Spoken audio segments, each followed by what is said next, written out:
there, Mr. Sutton here, bringing you the Algebra 2 10-4 lesson on graphing sine and cosine functions. In this one, we will be figuring out amplitude and period of sine and cosine, whatever that means, and also graphing some transformations of these two functions. So up to this point, we've done a fair amount of work with sine and cosine, mostly evaluating different values of these when you plug angles into them and also using them in SOHCAHTOA. But what do they actually look like on a graph? We're about to find out. So to do this, instead of doing like an x and a y axis, I'm going to do a theta and whatever the output is sort of axis here. So we're just going to go around the circle, figure out the cosine and the sine at these different quadrantal angles, plot the points, and see what this looks like. So let's start with cosine. Now remember, this is the x value of the angle, and I'll just keep track of our angle here. So right now we're at 0 radians, and the x value there is 1, so I'll put a dot at 0, 1 right here. Now let's rotate to pi over 2, and up there we are at an x value of 0, so pi over 2, 0. Coming down here to pi, now we're at an x value of -1. And down here at 3 pi over 2, our x value is back to 0 because we're on the y-axis. And we rotate to 2 pi, and we see we're back at an x value of 1. Now, if we keep rotating around, are we going to get different x values? Well, no, not really, because we're just going around in a circle, hitting the same values over and over again. So we're again going to have an x value of 0, -1, 0, and +1, and we can do this as long as we want, but we're going to end up with, if we connect these, a nice little wave. This is the cosine wave, and this goes on forever, but we're only going to show, a certain amount of it here. Now let's take a look at sine and see how that compares. Sine, remember, was the y value of the angle. So taking a look back here at 0 radians, our y value was 0, so 0, 0 is where this one is starting, and then rotating up to pi over 2. Now the y value is 1, so we're up here. Rotating to pi, 180 degrees, that's going to be 0 again. Down at 3 pi over 2, now we have a y value of -1 down there. And if we rotate back to 2 pi or 0, whichever, that's bringing us back to 0. And then rotating around, we end up with y values of 1, 0, -1, and 0 again. And connecting all those, we see that we get another interesting sort of wave that can keep going forever. And even more interesting, if we just shift this a little bit, we see this is actually the cosine wave, just shifted a bit. So a couple takeaways from this. If we're going to graph these, we need a parent table to sort of work with if we're going to do our transformations. So the parent table for cosine, let's start with that one. We're just going to do the first sort of cycle of cosine here, the first period, we would say. So that's going from 0 to 2 pi, and we're going by increments of pi over 2's. So we've got 0, 1, pi over 2, 0, pi -1, 3 pi over 2, 0, and 2 pi, 1. So these will be the same 5 points that we start with every time, and we're just going to transform these to whatever we need them to be for the problem. Now for sine, we have a similar table. The x values are the same. We're still doing 0 to 2 pi by pi over 2's, but now at 0, we've got 0, 0, pi over 2, 1, pi 0, 3 pi over 2, -1, and then 2 pi 0. One other quick takeaway, just while we've got all of this displayed out here, you notice that we've got kind of a repeating cycle here. For this reason, sine and cosine are called periodic or repeating functions. They are not the only periodic functions, but they're definitely two of the most popular. And while we're talking about the overall function family, we can talk about the domain. Since we're just going around a circle over and over again, and you can plug in negative or positive or decimal sorts of angles to all this, we have a domain of all real numbers. We can plug in any angle that we want and get a value back here, because they're just giving us back x and y values. For the range, we're a little bit more limited. You'll notice that we can't go higher than 1 or lower than -1. And that kind of makes sense if you think about how we came up with these values, because these were unit circle values, and the unit circle doesn't have an x value that goes more than 1 or -1, or same thing for the y values in any direction. So our range is going to be all the numbers between -1 and +1. And I say y here, just whatever your output variable is. So just a couple more terms before we actually go ahead and do some transformations and graph these. So the general transformational form for sine and cosine, we have like 4 different parameters here. So we have y equals a sine b of x minus h plus k. This is just kind of f of x in general. We have an outside stretch factor, an inside stretch factor, and then the h and the k are going to be what's helping us shift various directions depending on where they are. Cosine has the same sort of setup, just cosine instead of sine. So both of these trig functions can be transformed just like any other function with shifts, translations, and reflections if we put a negative multiplier somewhere. Now, having said that, they're a little different than other functions because the shifting and the stretching has special names. So the amplitude, when we talk about the amplitude of one of these trig functions, we're talking about the vertical fluctuation from the middle. So if you remember those waves we just saw, they were kind of centered on the x-axis and we were going up and down from the x-axis a certain amount. That amount that we're going up and down, which is going to be half the height, top minus bottom divided by 2, that up and down amount, that is the amplitude. And we have another name for, well, it's not quite another name for the b value, but it's related to the b value. We were talking on the last slide about a cycle of the graph, or a period. A period of one of these trig functions is just the horizontal length of one full cycle of the graph. So for example, we'll notice this is our sine wave. It repeats every 2 pi that you go. So this distance of 2 pi, this would be considered your period. Now there's a formula you can use to figure out the period. Even if you don't have the graph, you can look at these formulas. To get the period, it turns out, you just need to do 2 pi divided by the b value, and that will give you the period. Now you might be wondering, where does this formula come from?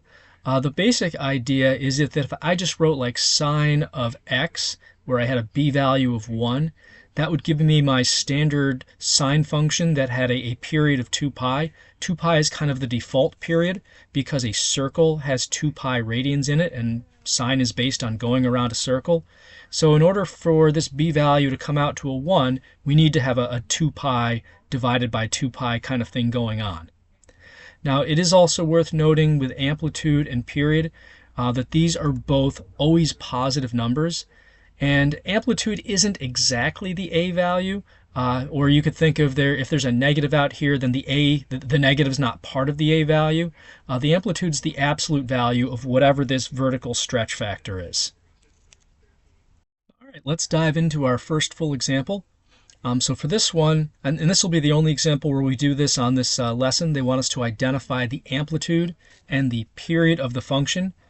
This doesn't take too long, but it's good to know how to do it. So based on what we said about amplitude and period, pause the video and see if you can find the amplitude and period for the g function here. All right, we'll do amplitude first. Again, that's going to be the absolute value of your a value out in front here. So that's 1/2. That tells us that when we graph this out, we're going to be going up and down 1/2 from kind of the vertical middle of this thing.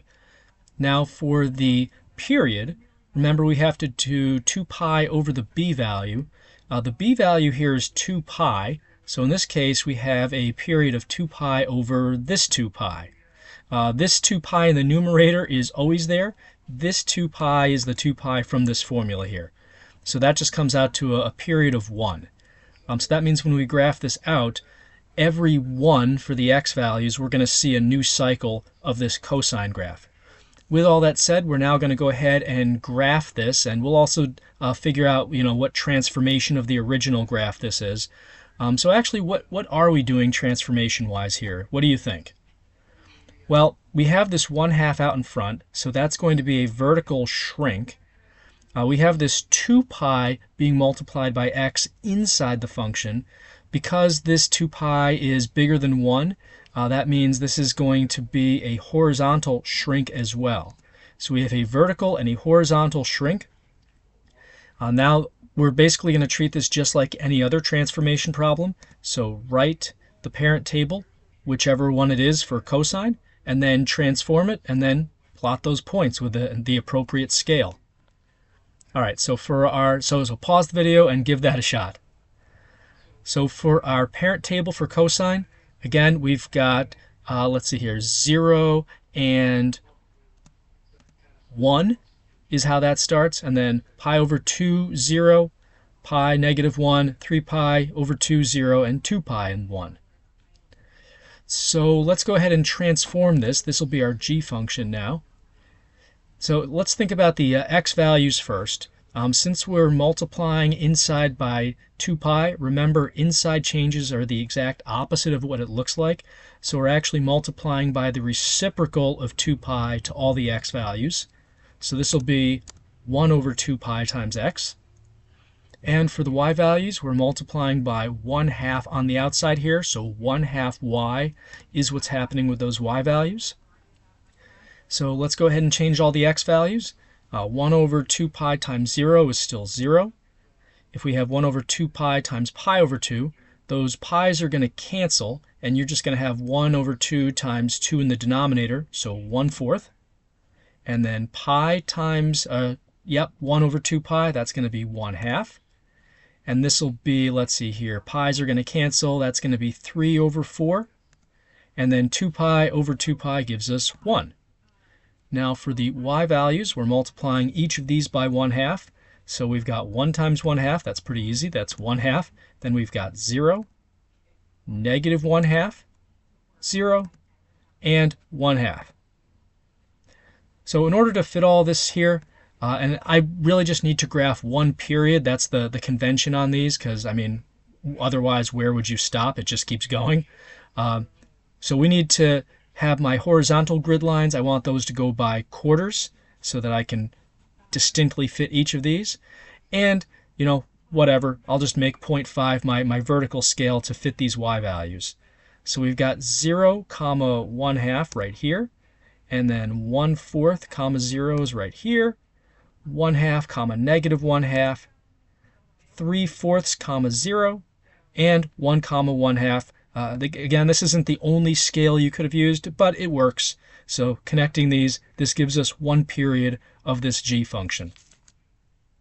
All right, so for the rest of these examples, we're not going to worry about amplitude and period, although we could quickly find them if we wanted to. We're just going to focus on the graphing piece of this. So pause the video and try to transform this sine function. All right, so let's first take a look at what's going on in terms of transformations. The 2 out here is giving us a vertical stretch. The +3 is giving us a vertical translation of up 3. And the 4 inside here is giving us a horizontal shrink. So we have a vertical stretch, horizontal shrink, and translation of up 3. Let's go ahead and get our parent table. So that's going to be for sine, we've got 0, 0, pi over 2, 1, and all the rest of those. For my g function in terms of the x values, all I have going on horizontally is this shrink. So I've got 1/4 times the x. And vertically, I'm multiplying by 2 because of this 2 out here, and also adding 3. So I've got 2y plus 3 for those. So let's do the x values. We have 0 times 1/4 is 0. Pi over 2 times 1/4 is pi over 8. And then this will become pi over 4. This will be 3 pi over 8. And then 2 pi over 1/4 or times 1/4 is going to be pi over 2. So those are our x's. And now for the y values, we're multiplying by 2 and then adding 3. So 0 is going to become 3. And then 2 times 1 plus 3 is 5. 0 is again 3. So these are kind of easy with all these zeros. And then we have negative 2 plus 3 is 1. And then finally 0 becomes 3 again. So for my scale, I'm going to make my grid lines go by, it looks like pi over 8 is what I need for this, for the x values. And for the y values, I can go by 1s, but I need to be able to fit 5 up there. So I'm going to be shifted up a little bit in terms of my window. So I've got 0, 3. And then we've got pi over 8, 5, which is right here. And here's pi over 4 comma 3 again, and then 3 pi over 8 comma 1, and then finally pi over 2 comma 3. And this gives me a nice little sine function that's been shifted up a bit and stretched and shrunk. All right, we're going to do another cosine function. This one has a little bit more going on than that original function we looked at. Pause the video and give this a shot. So in terms of transformations, we have a few things going on horizontally, right? This 1/2 here means we actually have a horizontal stretch. The minus 3 pi means we have a shift of 3 pi to the right. And then this 5 out here is giving us a vertical stretch. So vertical stretch, horizontal stretch, and translation of right 3 pi. So here is our cosine parent table again. We've been using that a few times now. And now for the g function, for the x values, to do the stretch and the translation, I need to reverse pretty much everything, including the order of operations.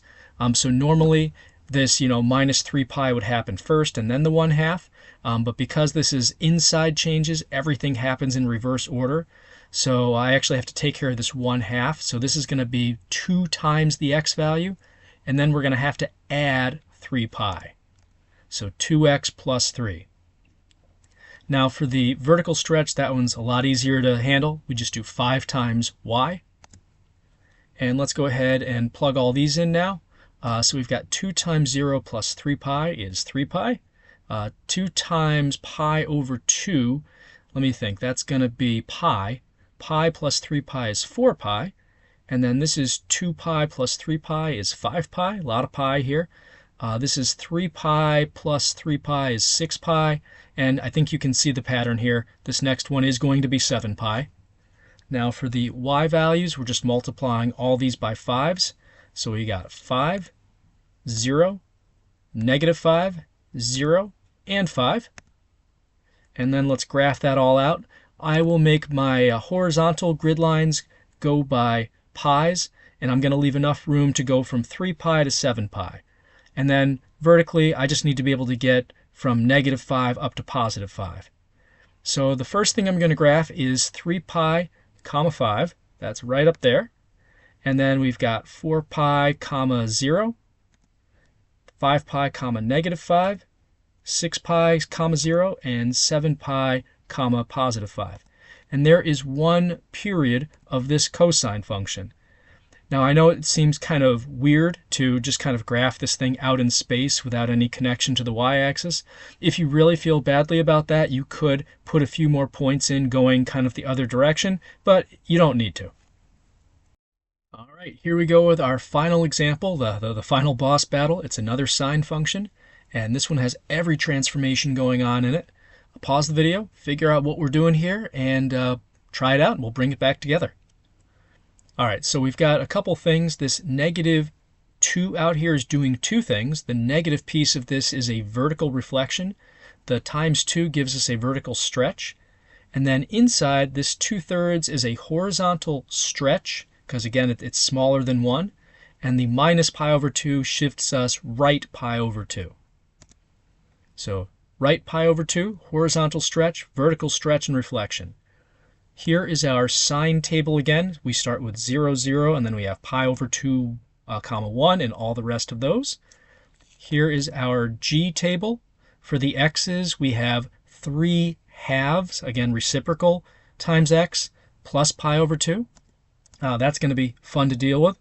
And then we've got a -2 times the y values. So let's do these x values first, carefully here. So we've got 3 halves times 0 plus pi over 2. That's pi over 2. That one's easy. But now we have 3 over 2 times pi over 2.